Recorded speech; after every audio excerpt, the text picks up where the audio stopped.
Le 17 août 1922, les prêtres du diocèse de Kisantu se rendirent à la prison d'Élisabethville pour écouter le prophète Kimbangu et sa mission. Le prophète Kimbangu dit « Le Congo obtiendra sa première et sa deuxième indépendance, parce qu'il en est ainsi, c'est une promesse et la volonté de Dieu. Le roi des Belges sera emprisonné, mais il sortira de prison par la force de Dieu. Cette première indépendance sera obtenue par la force de Dieu. L'homme noir va chasser l'homme blanc de sa terre. Beaucoup des miracles se produiront. Les Blancs seront terrifiés suite à la demande de la première indépendance.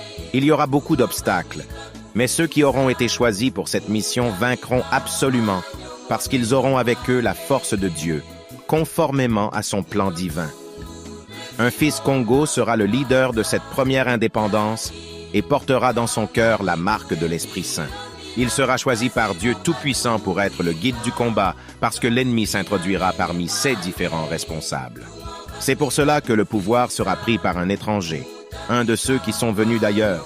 Son règne sera aussi celui des étrangers, ceux qui étaient déjà venus au Congo. Ce chef va se désintéresser de Bakongo. Il sera très orgueilleux et autoritaire, et incarnera un pouvoir cruel et féroce à l'image du lion. Il rognera pendant plusieurs années, en changeant beaucoup des gouvernements et les choses. Et même le nom du pays Congo, il le changera. Il ne voudra pas quitter le fauteuil du pouvoir, mais sa fin sera une fin des malheurs, de tristesse et de honte.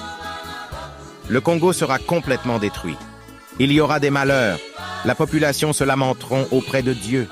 Les guerres reviendront, mais ce chef persistera pour rester coûte que coûte au pouvoir.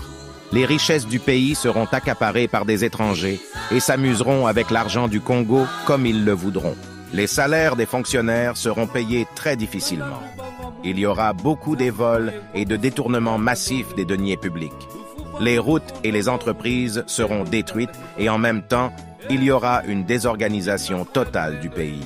L'argent aussi perdra toute sa valeur.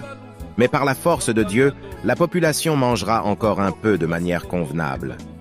Mes paroles ne passeront pas sans que ces choses ne se réalisent. Moi, je serai emmené dans un pays très lointain, mais je reviendrai au Congo. Les Blancs me chercheront la mort, mais ne réussiront pas.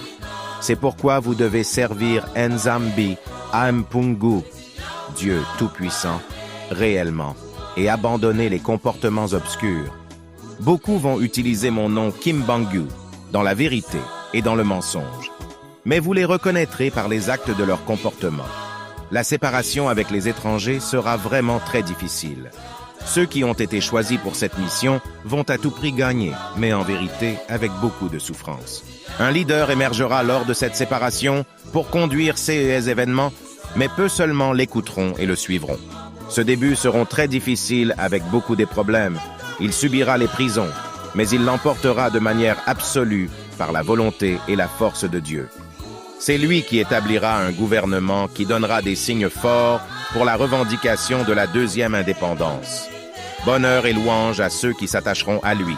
Des étrangers nomades se lieront d'amitié avec certains Congolais traîtres pour rester pour toujours dans ce pays. Mais rien à faire, ils ne pourront pas réussir parce qu'il en est ainsi.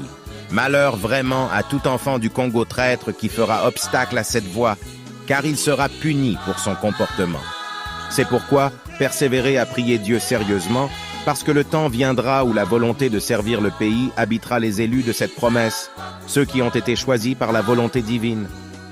Ceux qui sont venus de l'étranger seront chassés par la force, les autres mourront, car ils abandonneront tous leurs avoirs. Sachez-le bien, car c'est la vérité. Le départ des Blancs du Congo lors de la première indépendance se passera vraiment mieux, mais pas celui des étrangers. Quand ces désordres prendront fin, les élus de la promesse construiront le pays de la bonne façon après avoir établi un bon gouvernement qui amènera la paix au Congo.